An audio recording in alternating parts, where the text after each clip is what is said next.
Hello and welcome to another episode of The Rest is Entertainment with me, Marina Hyde. And me, Richard Osman. Hello, everybody. Hello, Marina. Hello, Richard.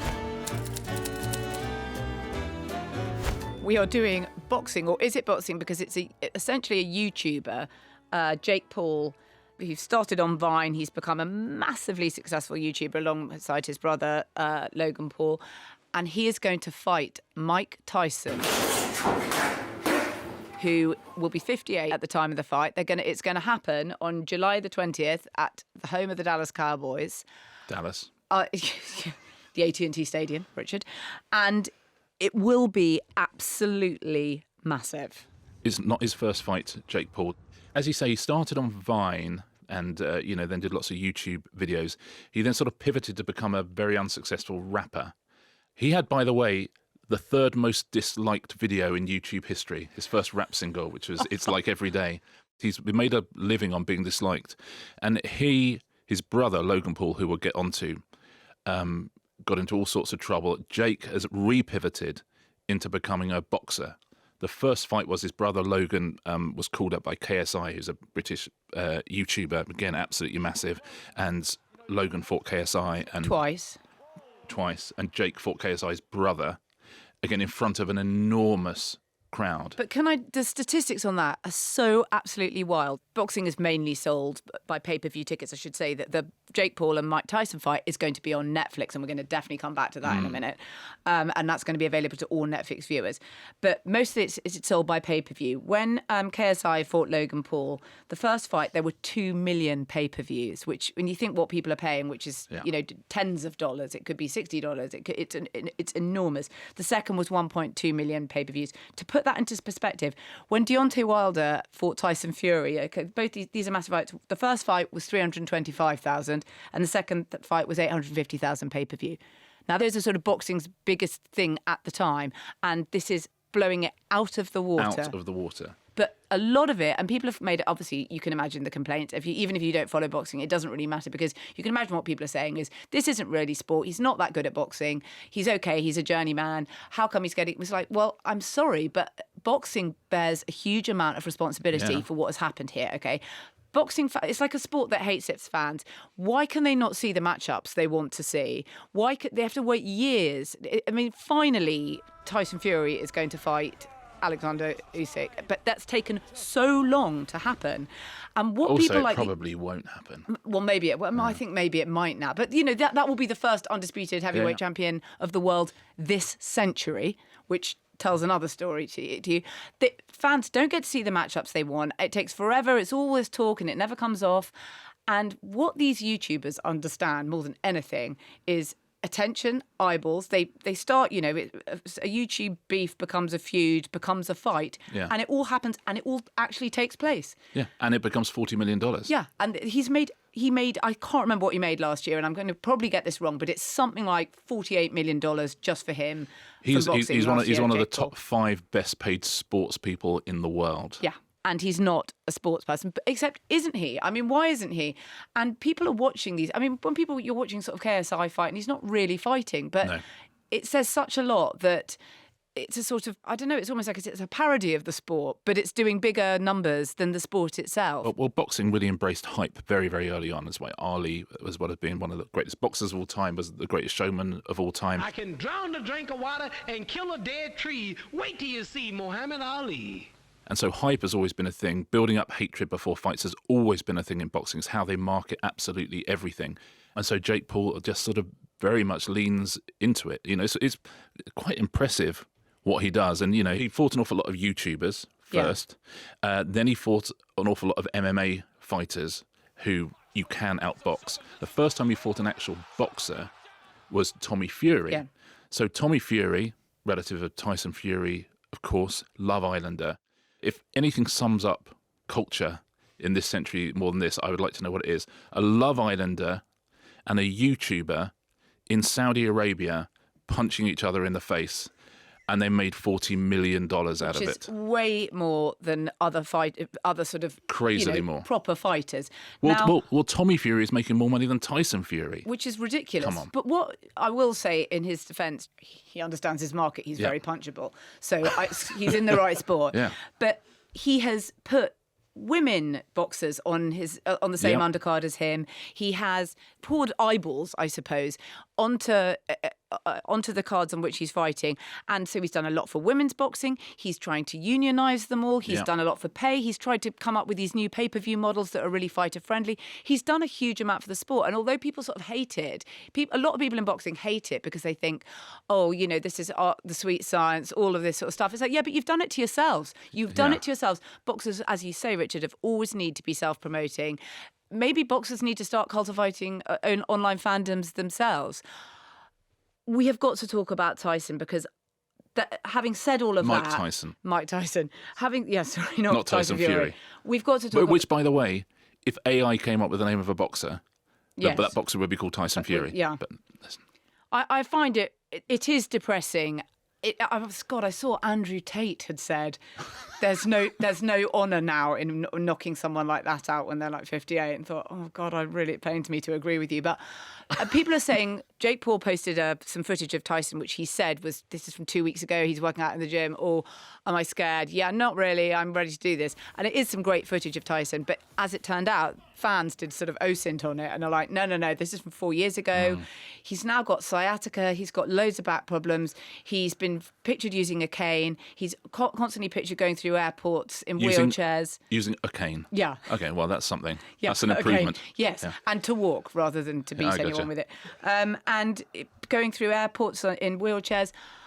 The plot of Rocky Balboa is Sylvester Stallone, for some reason, age 60, gets back into the ring to sort of, with some self-promoting young fighter. This is pretty grim. I mean, if he knocks out Jake Paul, I'll be the first to be enjoying it.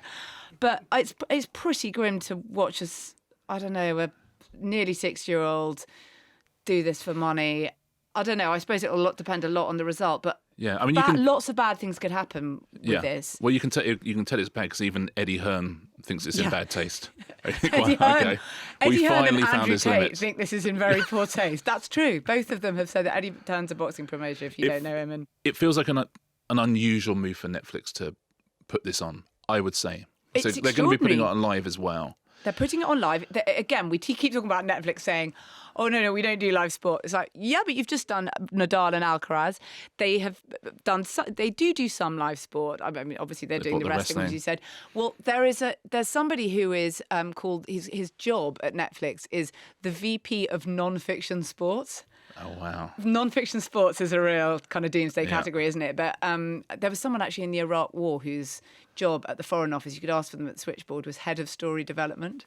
Really? Yeah. Again, Wow.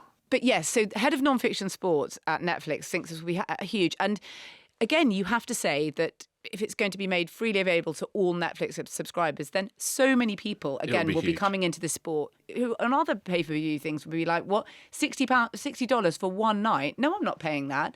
And it's quite hard to get people in, Yeah. especially when you don't provide the matchups, as we've said, that they actually want to see. Well, we had Joshua against Ngannou, and that was all over in 2 rounds, and it was a mismatch. And again, it was a boxer against an MMA I found fighter. that quite upsetting. So and I think strange boxing this you know, weekend. Yeah, that was a weird one. Boxing, it really does only have itself. I mean, it's never been squeaky clean. Let's say boxing. It's never been sort Breaking news. of yeah, Some and pretty awful people might have been involved in it. yeah, it's run for them to go. I can't believe someone dodgy has come into our sport. Yeah. It's not show jumping. Do you know what I mean? No.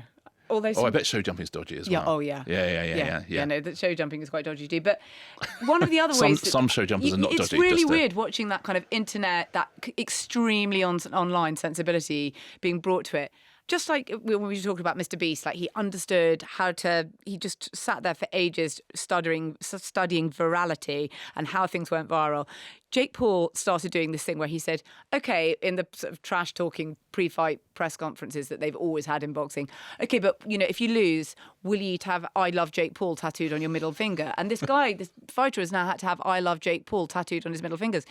People saying, will you bet your purse then? If you're so confident, you're saying this to me in the press conference, will you bet your purse then? These huge stunts that then everyone talks about. And all he's studying is like, oh, I see, that's how you work. Yeah. This needs to be shaken up. It needs to be disrupted. And he is disrupting in many, many ways. And as I say, the unionisation, helping women's boxing, you can't knock it because the sport hasn't done it for itself. Well, he said, I think his brother was saying that Jake was sort of universally hated and was monetizing that in certain ways. And then I think Jake realized that being universally hated is the best way to make money in boxing. There's no industry better to be hated in. That's where all of the money is. So he leans into it. Though he gets the crowd to chant F Jake Paul. That's the big chant all these things. So, he really leans into it. And as you say, he promoted, it's Amanda Serrano who he promotes, and Amanda Serrano, Katie Taylor, was the biggest women's boxing match of all time, sold at Madison Square Gardens. So he's doing interesting, unusual things. He is not a particularly great boxer. He is not a bad boxer, by the way. He's a lot better than his brother and the other YouTubers. Yeah, exactly. But, you can take a punch and give a punch. And he commits. Oh, God, I'll give him that. He's not sort of. You can't. He doesn't do any sort of half measures. He's not a weekend warrior, but it isn't really sport. It's a grudge match. Influencer boxing. But then that's influencer boxing. Non-fiction sports. Yeah, unboxing. Yeah. Unboxing videos, we should call them. But it's a tricky one because ordinarily I would say, well, of course I'll be watching this. Him fighting a 58-year-old man, I don't know if I will. The one thing I will, I'm sorry to say. Is Mike Tyson has been sort of in the Jake Paul camp a little bit over the years. I think he's talked about him in respectful ways. In headlines for all the wrong reasons, to use the parlance of the newspapers. He's had him on his undercard a few times. So I think Mike Tyson is a friend of Jake, if you know what I mean. And whether if he does have the power to do serious damage, he uses that power. I don't think there's a big hatred there. It's not like Jake has called him out and called him all sorts of names. I think he's, Yes, it's a very respectful build-up, I must say. Yes, it's far more, this is, the baddest man on the planet and the greatest fighter who ever lived, and now I got to go in the ring with him rather than I can beat you, Grandad. And which I suspect would be a slightly less interesting. We'll see how it turns out. What a world we live in, don't we?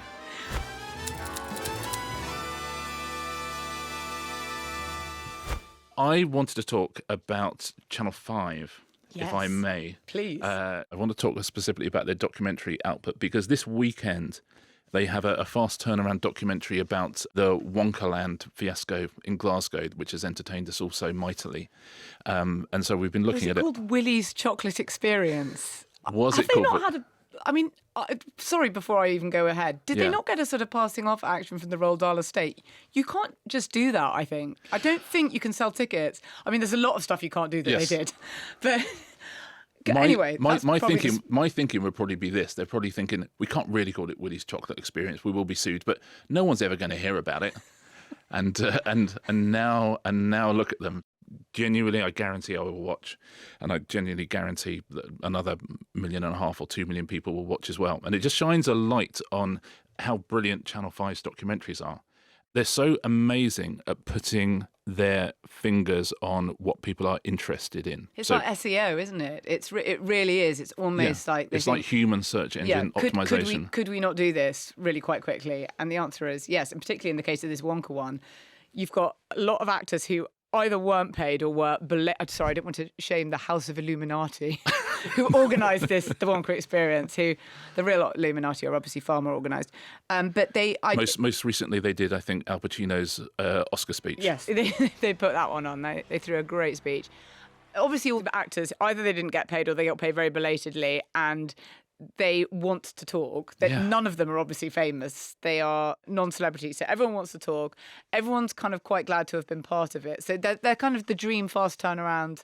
So they're doing that. They're very good at those fast turnaround ones. And by and large, they sort of give them to ITN or to Mentor. And it's very, very hard to turn around those shows. They did a great one on Captain Tom, Where Did the Money Go? And I suppose what people don't often understand, and a lot of people say this to me, is like, but why couldn't you make a television programme about that? You're like, oh my God, television takes so long to make and blah, blah. But it doesn't have to. And for something like this, particularly, a lot of these people have current affairs backgrounds. Yep. So they're not stressed out. I remember reading an interview with one, I think it was an Oscar Pistorius documentary, and Pistorius had been arrested, and because we have it's not our legal system, even if you write stories about what had happened or make documentaries about it, you're not in contempt of court, which if was being tried under British law, you would have been.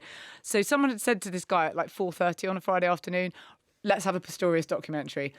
By Sunday morning, he was with a crew in Johannesburg. Wow. And, it's sort of incredible that you can... But all of these people they've worked in war zones, they've done all sorts of things, so they don't get stressed and they can do fast turnaround. Well, that's it. Well, you need two different things. You need an incredible crew of people who can do it. Exactly what you're saying. The sort of people who can be told with 24 hours notice. You've got to be in Johannesburg, but not only can shoot it, but also working out what the edit is as they go along. Because you're not overshooting at all. You've got to work out exactly what your story is and get it. And then something unusual happens. You've got to work out. You've got to sort of subsume that into your story as well. But they're brilliant at doing it, as they Menton and ITN. Someone said by you can never have enough GVs, which is a general view.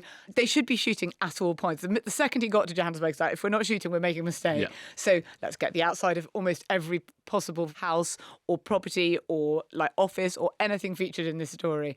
And then you're just banking stuff that you can use one way or another. Which either you use to say to your narrative is now we're here, or you use for your edit. You just sort of you drop them in. So you need that, and the people who do that, it's extraordinary how they do it. But you also need at the channel somebody who can say yes within 5 minutes. Right, or no within 5 minutes. This is not something that happens at the BBC. It is not something that happens at virtually any channel, but Channel 5 are very, very good. So they've got a very small team. Ben Frau runs it. He's very, very instinctive.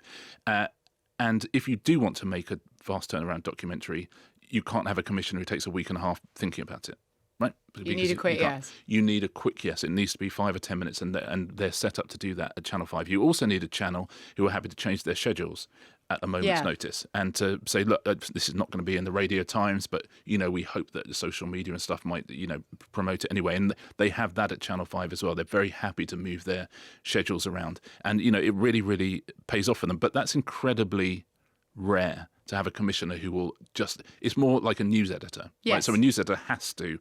Well, what they're sort of doing in many ways is what the Sunday papers do when there's a big news story of the week, and then in the news reviews, this is a sort of historic thing, but, you'd have a much deeper analysis of that, and someone would have gone to the town where the by-election happened or whatever it was, and try and give you the story behind the music, as it were. But done very quickly. And they're doing that for TV. But so they do those fast turnaround ones, but I think their general documentary output is also extraordinary. Talk about a channel who knows their audience. They're just about to do their 4th air fryer documentary of the year, right? All of which, by the way, have rated over 1 million. And, a million today's money is a lot. Is a lot of people. That's if you're 4 or 5 or BBC Two, you kill for 1 million. They did Christmas Made Easy. They did air fryers versus microwaves. They did air fryers. Do you know what you're missing? Not if you've watched the previous two. Are they in the big air fryer? And they're about to do air fryers, the easy way to lose weight. That's 4 within 3 months, but all of which rate. And again, because you have a commissioning team there who sort of understands what normal human beings are interested in. We've got generations of producers who make programmes about what they think people should be watching, whereas Channel 5 are very happy just to make programmes about what people are actually interested in. It comes back to that SEO thing that they almost are looking at the sort of top trends and thinking, how quickly could we do this and why haven't we done this? But it also has to be, what's your sensibility as a human being? Yeah. If you wake up in the morning and think, why is everyone talking about air fryers, which I'm guessing someone like Ben Frau does, listen, that's no judgment, I do the same, then of course you commission a documentary about air fryers. If you wake up in the morning and you're thinking about the latest Philip Roth novel, you're probably not going to commission a documentary on air fryers. You're not your viewers. You are not your viewers, exactly right. And I think, funnily enough, I talked to a couple of people at Channel 5 about this on Friday, and they were on an away day at Hampton Court, which is the most Channel 5 thing imaginable. So they've done all those. They also do inside the M&S food hall. Yes, tick, yes. I'm interested. They do a day in the life of Tesco. Yes, tick, I'm interested. They've done the secrets of Aldi, the secrets of Lidl. I'm interested in all of these things. When the Titanic sub went down, they did a really fast turnaround documentary. And I think that it was, I'm pretty sure I'm right in saying that it was going to be on air at the time that the oxygen was scheduled to run out. As it turned out, before then, there was discovered that there had been some debris and what have you. But that was, for some, too fast a turnaround. But I think did Dan Walker present that? And he was like, this is not a fast turnaround documentary. It's a news special. Oh, I think they cut live, didn't they, to the press conference? Yes. Yes, it's interesting that. Yeah, that's somewhere in between the two, isn't it? Well, he kept saying, this is a news special, but it had not been billed as a news special, but it became sort of because I think that there was a little bit of backlash, the too fast turnaround, the too soon turnaround documentary. Yes, it's like us not wanting to talk about the Kate Middleton photograph. Yeah. Yeah. I prefer this, by the way, a lot to the other Vogue, which you have at the moment, which is competing kind of lavish documentaries about, I don't know, whatever it is. We've talked about this before, Elizabeth Holmes or whatever. And so you'll have two competing documentaries about it. You'll have a book about it.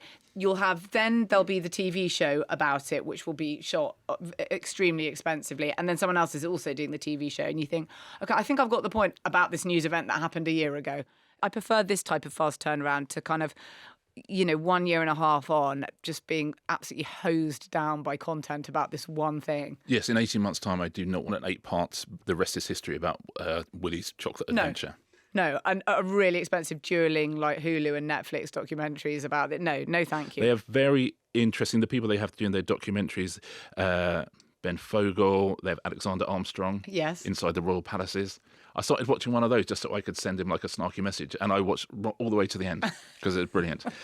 Susan Calman, they have Nick Knowles going on trains, they have Tony Robinson going around the world on trains, Jay Blades, they got Michael Palin. Oh yes, they know who people want to watch. It's really well run, and then they send them to interesting places. Zander's always off to Iceland and South Korea and Iceland, the country, by the way, but they should also send to Iceland, the shop. Yeah. That's a documentary. Here's a documentary that I've just thought of, but this is a winner: air fryers versus Ozempic.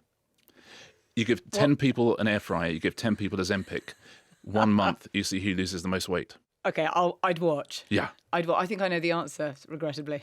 Yeah, It's not the air fryer. Imagine both. Yeah, imagine both. Yes, but in some senses, it's almost like something like podcasts, which obviously has a low overhead and you can turn around immediately. Yeah. And there's something about the spirit of this particular age that responds to that. And so I think that having lent into that, Channel 5, they've done very well with it. Well, I think it's an object lesson in two things, which is there's an audience which has been forgotten in the sort of rush for youth or rush for relevancy, or, there's that audience that's been forgotten, and Channel 5 have not forgotten them, and that audience watches an awful lot of television. And they watch it on linear. And they watch it on linear, which is incredible for a channel like Channel 5, who, by the way, the suite of channels have raised their share over the last couple of years, which is unheard of. That's like raising your share of, it's like a Betamax company, like raising market share in the mid-80s. And secondly, it has a very, very lean and linear commissioning process, which is 2 people say yes and it's done, and those people are very good at saying yes or very good at saying no as well.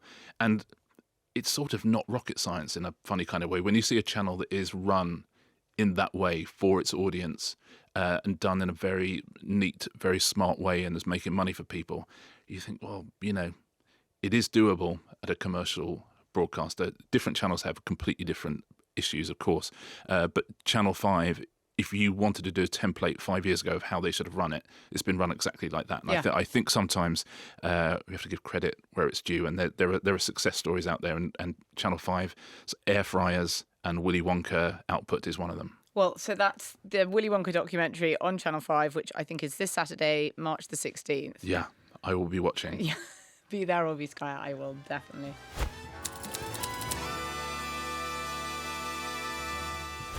Very quick recommendations. Absolutely loved One Day on Netflix. I know I'm not the only person to say that, but it's. I took a while before I went in because I love the book so much, and absolutely captivated by it. It's brilliant. And I'm a man of a certain age, so the music was incredible, but really beautifully written as well. Very funny. And when you realise it's about class and not about romance, it really hooks you in. Oh, that's very good. Okay, mine is a book which is by a director called Ed Zwick, which is called Hits, Flops and Other Illusions, my 40-something years in Hollywood.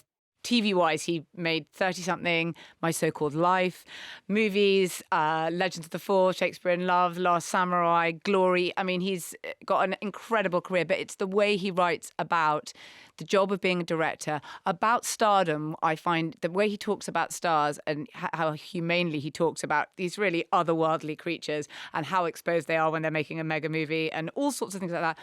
But it's an absolutely fascinating account of his life directing and writing as well. He's written lots of screenplays, and I think it's absolutely terrific. So it's called Hits, Flops and Other Illusions, and it's by Ed Zwick. Lovely.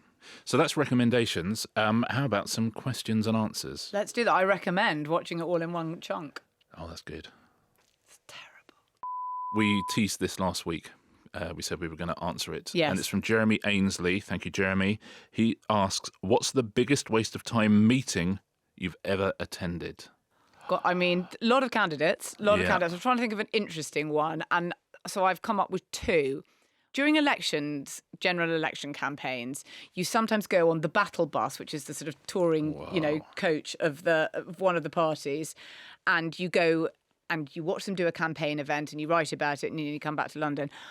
I went on the Lib Dem battle bus one day. I had to meet at some ungodly early hour. Yeah, 2015 general election. So, we'd all been through some stuff. Yeah. It was with Nick Clegg, and we were told that we were going to watch him do a campaign visit in Cardiff. You had to present yourself at Trafalgar Square incredibly early in the morning, which I did.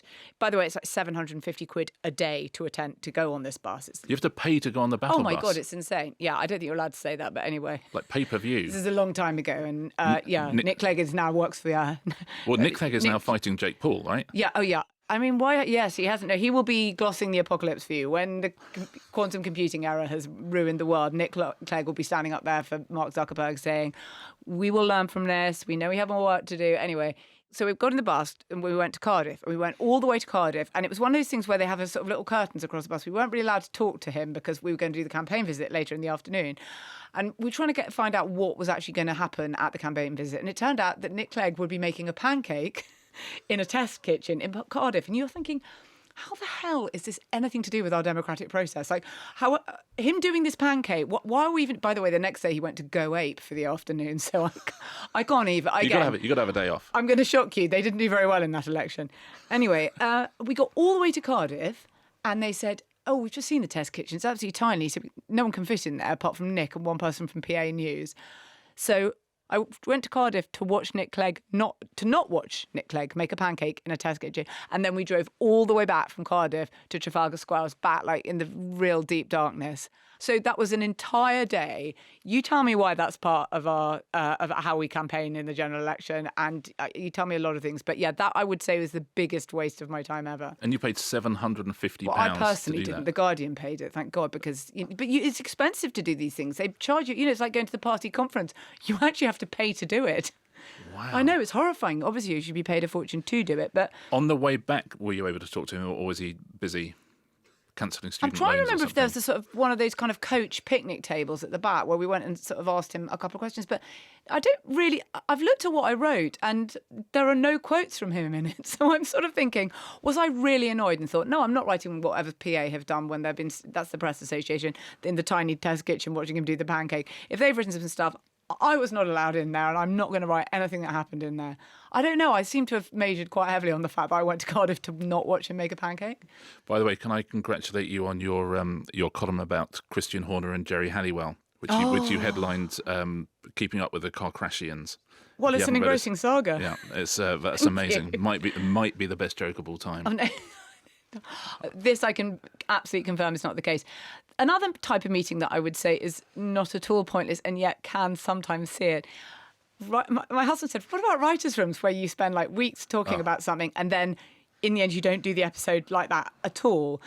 And I would say that's really interesting. That is not a waste of time. That is part of the process. And it might seem to lots of people like, gosh, you could go down a really sort of blind alley for a long time and then end up and do something completely different. Some of those things are somewhere where you've sat for many, many hours a day and then you end up doing something completely different. But that is part of the process. So although it may seem in some ways a kind of wasted time, it's not at all. So I would contrast that with Cardiff, Nick Clegg, pancake.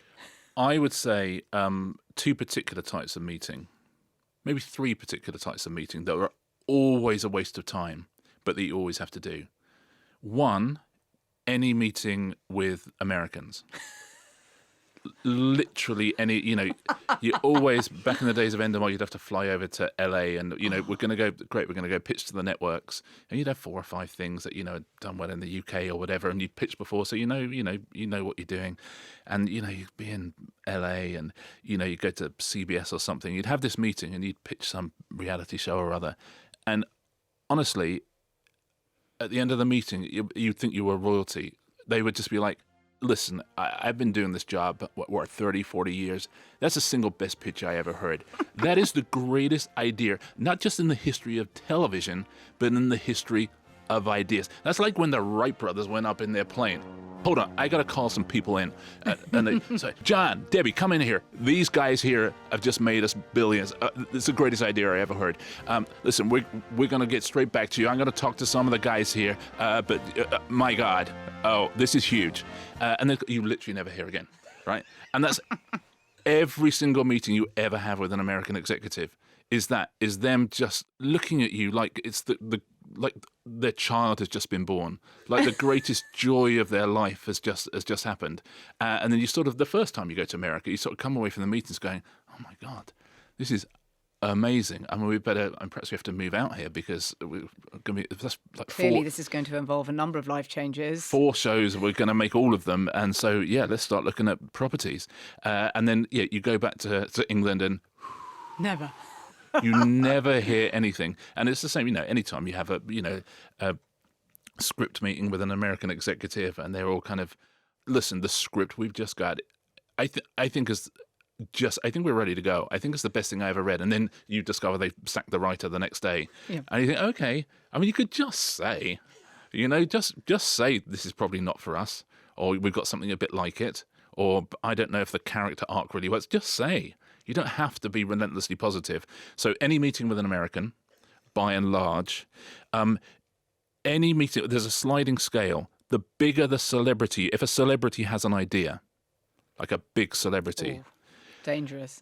And they ask to come in. And you think, well, yeah, kind of, by and large, we had a very, very famous American actress who had come up with a show about antiques and wanted to come in to talk. Yeah. And by and large, you don't have people from outside the company come in for lots of legal reasons. But, if it's someone super famous, you want to meet them. But there's no point because the show is not going to work.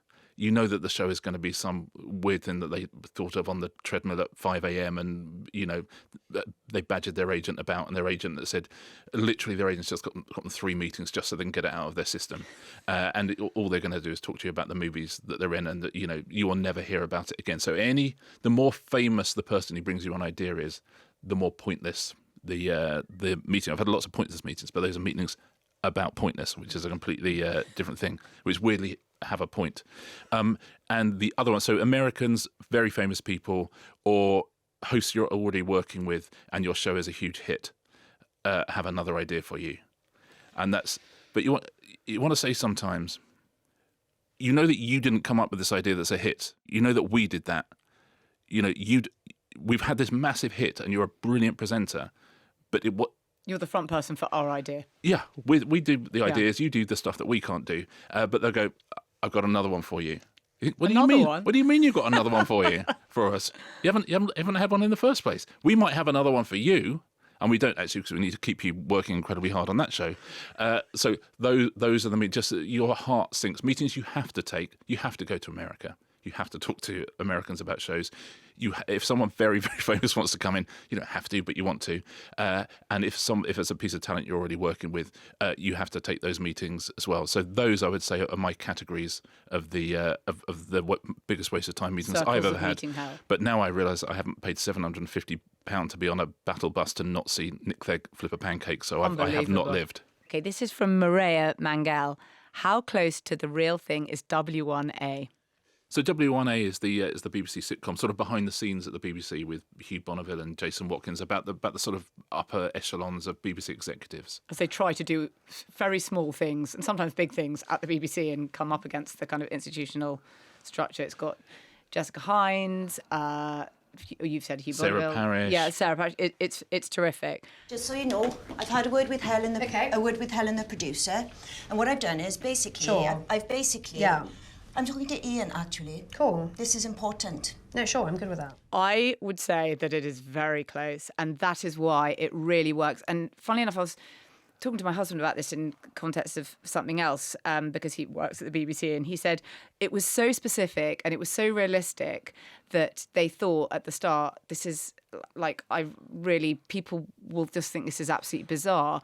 But for the comedy to work, always, you absolutely need the specificity first. And that's what Armando Iannucci says about The Thick of It. You know, they really tried to get it so tell us who would be in this meeting, which people, you know, from the press office would be in this meeting. Everything had to be so authentic in order for it to really work as a satire. You have to make it really, really authentic. And it's funny because it does sometimes feel like, how could anyone be laughing at this? Because it's a lot of people in politics, when they first saw The Thick of It, was like, yeah, but this is like what an actual day is actually like. And people at the BBC were like, will people laugh at this? I mean, it is our day.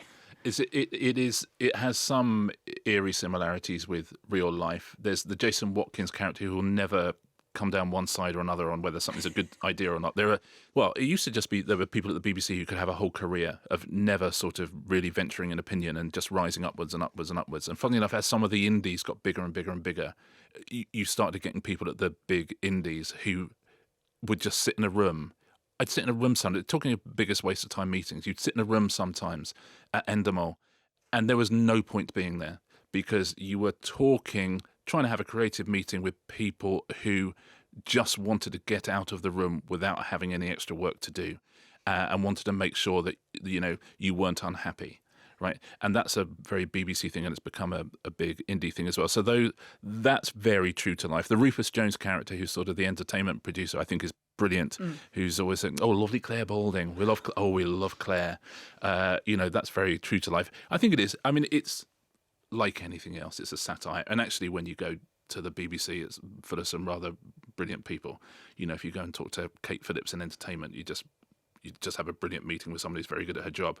But around the outside of that, whenever we used to have meetings at the BBC, if ever, you know, you could tell if you're having a meeting with someone high up, like Alan Yentop would always walk past and just knock on the door and just start chatting to them about something else. You'd be like, okay, I mean, all right. I've robbed the BBC lamp and this genie has come this out. genie has appeared. And so there's, you know, the lifers there, I think there was a certain culture.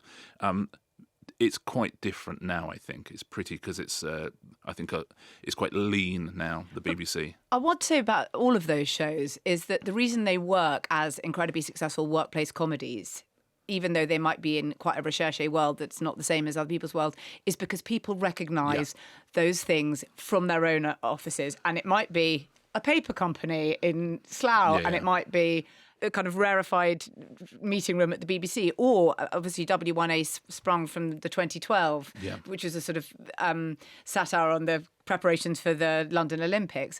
And actually, what makes them work is they're very, very specific to their milieu, but also there's massive universality where people think, oh my God, there's someone in my office who's exactly like that. There's someone who hasn't made a decision in my company for 30 years, and everyone can see it. So they work. They're also specific on a human level. And so it's always, you need those kind of things that if you've got a very specific world, that people actually recognise those same things in their companies. So, yeah, the truth is, it's quite close to the real thing. Yeah. Kathy Mottram asks, in a recent episode, you said that a great film editor can create a fantastic film through their editing. Is this done in conjunction with the director? If not, could it be said that the end film is the vision of the editor and not the director? Yet directors have their names on the posters and win the awards. Okay, well, Kathy, first of all, the director will always edit with the editor, but there are awards for editing, and it is such an unbelievable and brilliant skill. And actually, we talked a bit about editing and even editing live TV and the vision mixer and all of that. We talked a bit about that last week. In film, or even high-end television, you'll have about 6 stages in the editing, and on the basic level, they're taking the dailies, they're taking each of the shots that are filmed. The dailies is just at the end of a day shooting. All that footage goes into the edit. The show I'm working on at the moment, there's a system which we all have some quite strong views about called PICS, and you are able to see the dailies, and so everything that's been shown. I would love to hear a group of writers having a strong opinion about if you want to hide the nuclear code somewhere, put them on PICS, because you will not be able to find them. Anyway, Sorry, no disrespect, by the way. They have an incredible helpline in Los Angeles that I've spoken to about 1 million times, and they're always right there, and they can help you get out of it. I have got to say, that is the greatest question I have ever heard in my life. I love it. I'm going to get some other people of it. Listen to this question I got from the UK. This is amazing. No, the helpline, they are lovely. Everyone on the Pix helpline, thank you every time. So then but then eventually you get a rough cut. Now, this is when the scenes are in order, and you'll try for continuity, and you might go for different ideas. And then you'll get the first cut. Now, this is accepted by the writer, the director, the producer. That, in films, often goes out to something like test screenings, and it's really interesting. This book that I mentioned, which is called Hits, Flops and Other Illusions, by a director called Ed Zwick, who directed things like Legends of the Fall, Last Samurai, Glory, which has got Denzel Washington, Morgan Freeman, and it's about an African-American regiment in the Civil War. Now, as part of the different people who were in it, he thought they were all very religious, and it would be helpful to have a scene quite near the start showing how religious they have, some sort of religious ceremony, a kind of impromptu religious ceremony. When he came to cut the film at the end, he thought, hang on, this doesn't work there. To make this matter the absolute most, this should be just before the final battle. So it's a kind of start of Act 3 thing. And it makes it so meaningful. And another thing he did, he when he's got Legends of the Fall, which is a kind of long family saga with Brad Pitt and Anthony Hopkins and things like that. Yeah, people like that, Brad Pitt, Anthony Hopkins, people like that. All the big ones, Julia Ormond. And people like that. He took the film out to test screenings, and there's a bit where Brad Pitt kisses his brother's wife, and people really didn't like it. I think he took 8 seconds out of it. And they nearly kiss, but they don't. And people loved the movie. And it's so incredible how these tiny little things, whole movies hinge on things like that. I've been to quite a few test screenings quite early on, and the director will often stand up and say, look, this is a really early cut. Obviously, we don't have proper sound on it. And there are some blank scenes where action scenes will go in. And then you fill in these cards at the end and you say, what you feel about it. Now, that's for sort of probably independent films, but in some of the big studio films, they do these anonymous things, and they'll go out and they'll take it to towns, and everyone will get a free ticket, and people will write their thoughts down, and that is quite brutal. And then you will definitely go back and totally re-edit your film. And then you get a fine cut, and then eventually you get a final cut, and that's the thing that goes out to the theatres. But that editing process is happening while you're shooting, and if you've got enough budget for it, someone will be making the first assembly all the time. And then it goes through a long, and people will cut their episodes many different ways of high-end television, and it will take a long time to get down to what that you finally see. So much of it is done afterwards. You'll go back and you'll get additional recorded dialogue, you'll get all of those sort of things. And it's a long process, and it's an utter art. It really is an art, and it's the same in TV in a lot of ways. I've shot pilots before that didn't work at all in the studio, and actually you get the raw footage, and you chop it into a different order, and actually you can put together a pretty good tape to give to the channel. Then they commission it. You think, oh, you know what? It really wasn't like that. So it gives you a problem. But yeah, I love sitting in an edit and making something that doesn't quite work really, really work. And as you say, you would think when a script comes in that's it, you film that script in order and then you put that out. And actually the things you can do and the emphasis you can put on different things and the emotions you can play with various editing tricks, it is absolutely extraordinary. But it's the editor and the director, you would say, at every step of the way. Absolutely, editor and a director. But also, once something is happening, once you're shooting something, it is different. And a brilliant comedy writer said to me this week, it's funny, you spend so long, months, maybe years, sort of writing this thing and thinking, this is what this thing is. And then once the collaborative effort starts and the actors are there and the production design is all up and you're on the sets and whatever, you think, oh, I see, this is what it is. It's not that thing I thought it was before, it's this thing. And so then you'll go back and rewrite because you've now got a clearer idea of what it is. But it's so weird, isn't it? It's very odd and that's because it's not a sort of dictatorial kind of one person's medium. Even though whatever you've heard about directors, they might have a vision, but it will never be the thing that is completely realised, because that is always a collaboration between so many different amazing craftspeople. It's amazing, so many times on TV you don't really notice what you've got until it literally is broadcast. You've done everything and so many eyes have been on it and so many people have talked about it. When it goes out, you watch it, go, oh, yeah, that's bad. I see, yeah. Yeah, that's bad. Of course that's bad. Yeah. Why couldn't I see that? Yeah. Should have picked up on that. Anyway, thank you for that one, Kathy. Richard, here we go from Megan Friend. Do you agree with the phrase, everyone has a book in them? Thank you, Megan. Gosh. Do I agree with the phrase everyone has a book in them? No, but any more than everyone has a sculpture in them. or anyone has fixing a carburettor in them. I mean, there are things we can do and things we can't. I think an awful lot more people have a book in them than think they do. That's for sure. And I think some people who think they have a book in them don't. I think that's definitely true. So I think everyone can write, and if you enjoy writing, you can find the version of writing that you enjoy, whether that's a diary, whether it's, talking to friends, whatever it is. But my aunt used to just text endlessly, incredibly long texts, and they were great, and she loved doing it. She was enjoying the act of writing, and she would never be interested in doing considered herself a writer. Yeah, but, exactly. Yeah. But being good on the chat is a real skill. Yeah, but it is a real skill, right? So if you love to write, then write in whatever way you want. If you don't love to write, then don't even dare think about writing a book. If you don't read books, don't dare think about writing a book. You have to.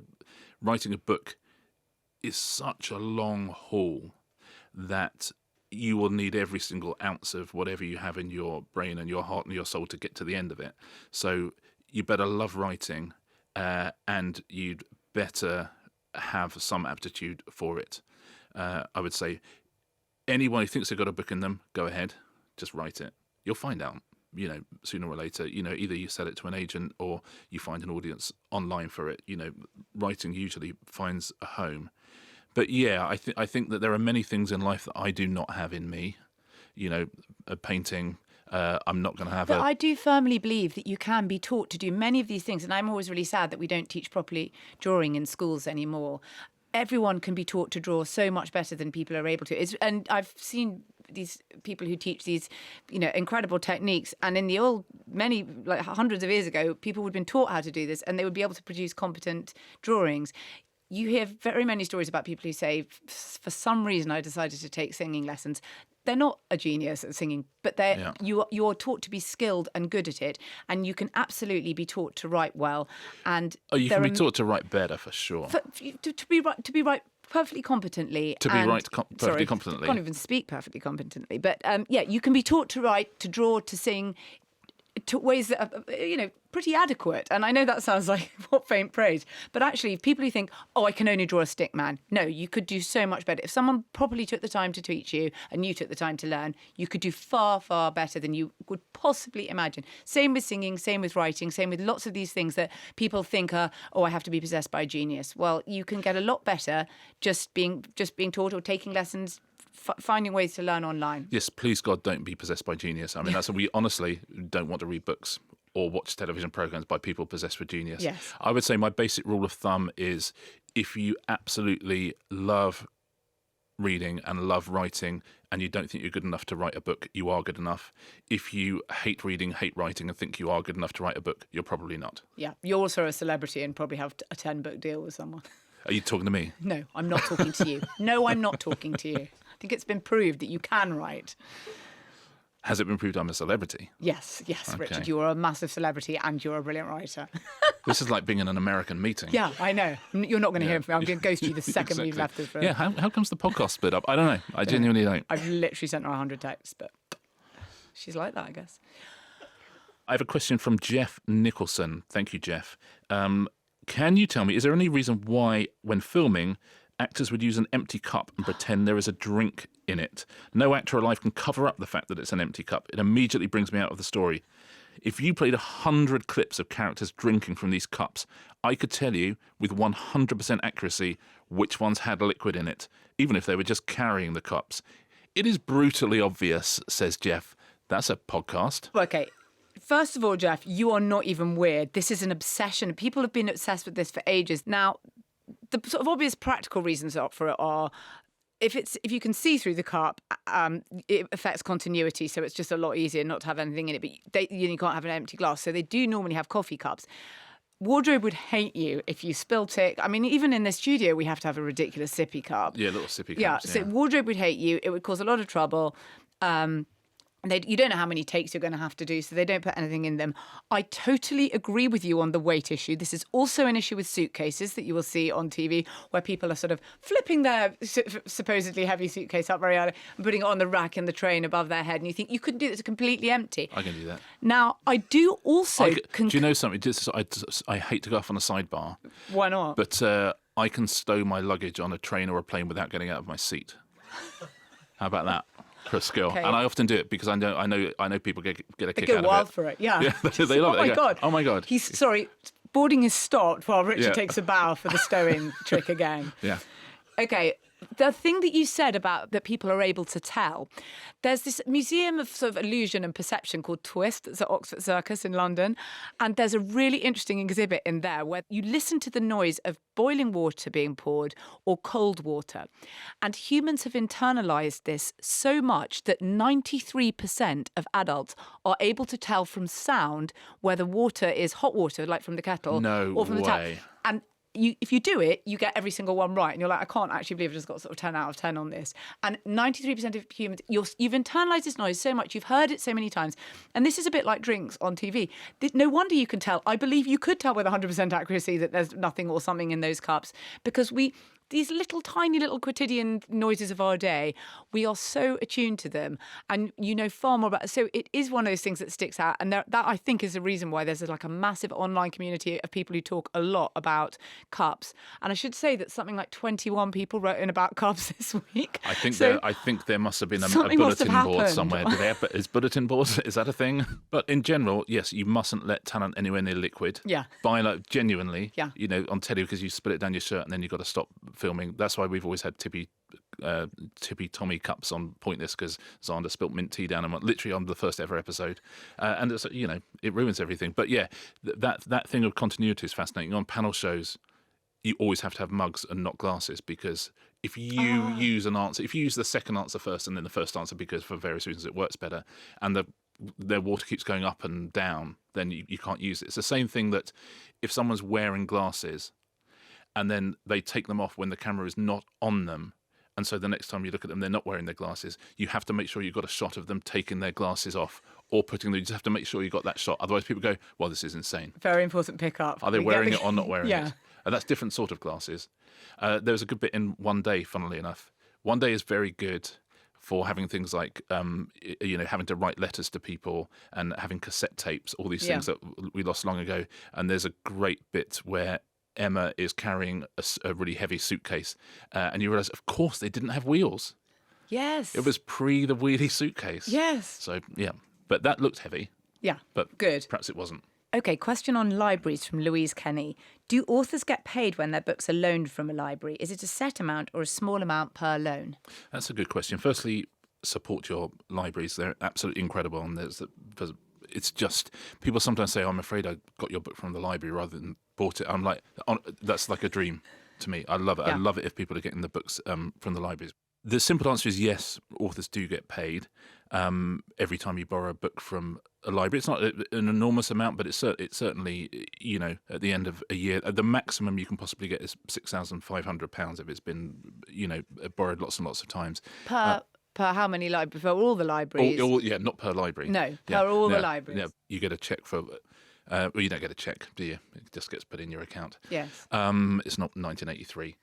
So, yes, authors do, and it's incredibly useful, some for them. There was a huge problem recently because the British Library was cyber hacked and the payments all got held up, and they usually come through just before Christmas, which for a lot of authors is very, very useful, and it got held up, but now it seems to be fixed, so that money's coming through. So, yeah, every time you borrow a book from the library, yes, the author is getting paid, and also you're doing an invaluable job in your community. So do that. Know that you're contributing, and also to all librarians, thank you so much for everything you do. We must support libraries, right? Yeah, It's absolutely. And a lot of them are going to be shutting, even more, I'm afraid to say. So support what you've got, because it might go otherwise. Do you know if you have a library card, you can also get some free online subscriptions to all newspapers?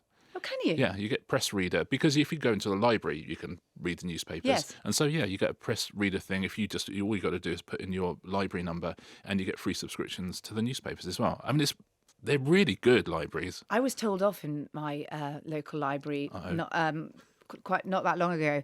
I was typing in there, and someone on the table said to me, "Sorry, you type incredibly loudly." I was writing my column, and I looked around the rest of the table to be like, "Typing loudly is not a thing, face." And everyone went, "You're typing incredibly loudly?"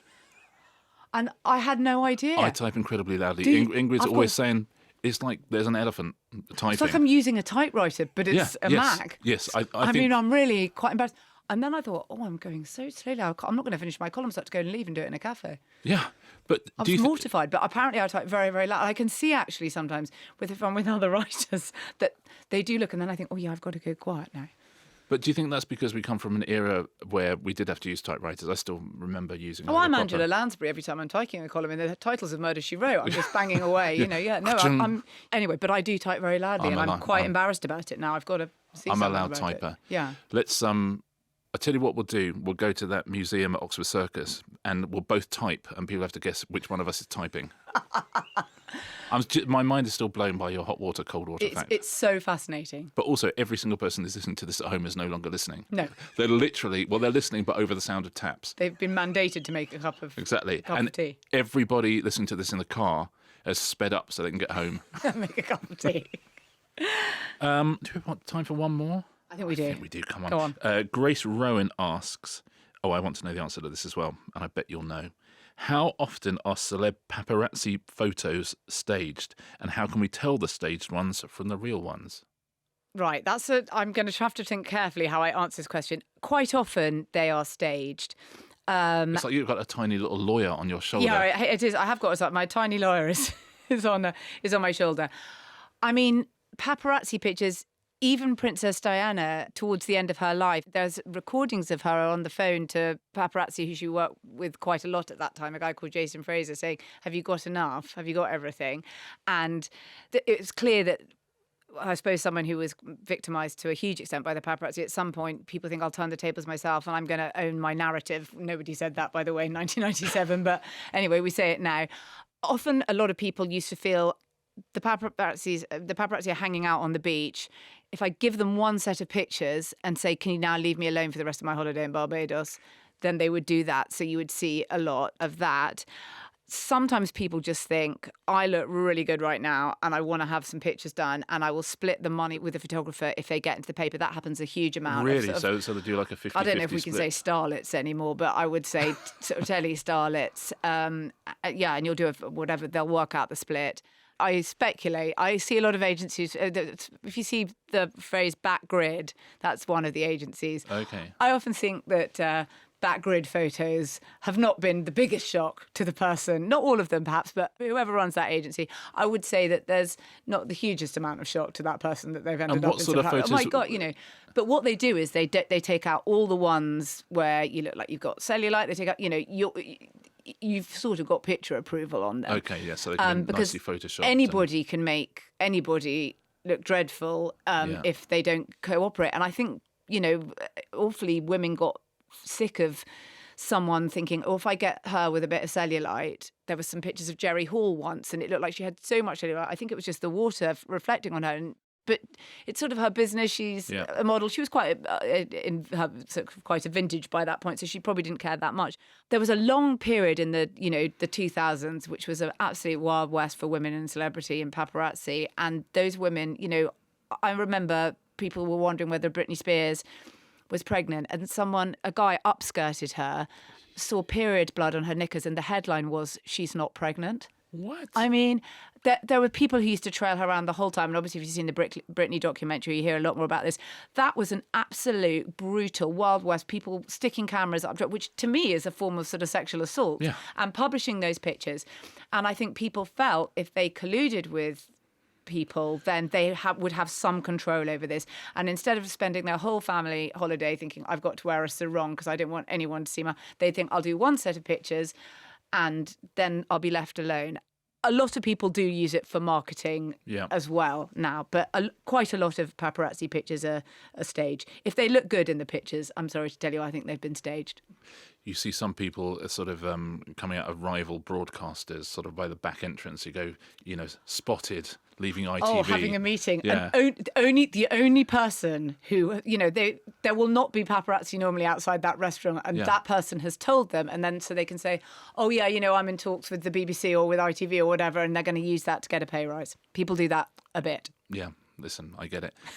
Because they don't really hang out outside many places. No. Paparazzi is the truth. You don't see it in the same way that you ever did. It's not the same. So you have to think that they're still making money one way or another, and some of that is they have an arrangement. We had paparazzi shots a few times just before I got married to Ingrid, and it said my favourite one was we're on our way to the football, and it's just a picture of her, and it says Ingrid Oliver flaunting her sparkler, which is her engagement ring. The journalese, as no one speaks in this way apart from journalists. When you see the quotes from onlookers and close friends, yes, all of those are made up, completely made up. Nobody talks like this. An onlooker said they were flaunting it. They didn't care who saw it. Like no one talks like this. These are all completely made up. Anything that says a close friend is always like. Even my mum said, "Oh, I thought you met Ingrid here. It says a close friend said you met at a dinner party." I said, "Yeah, but Mom, I have literally told you where we met."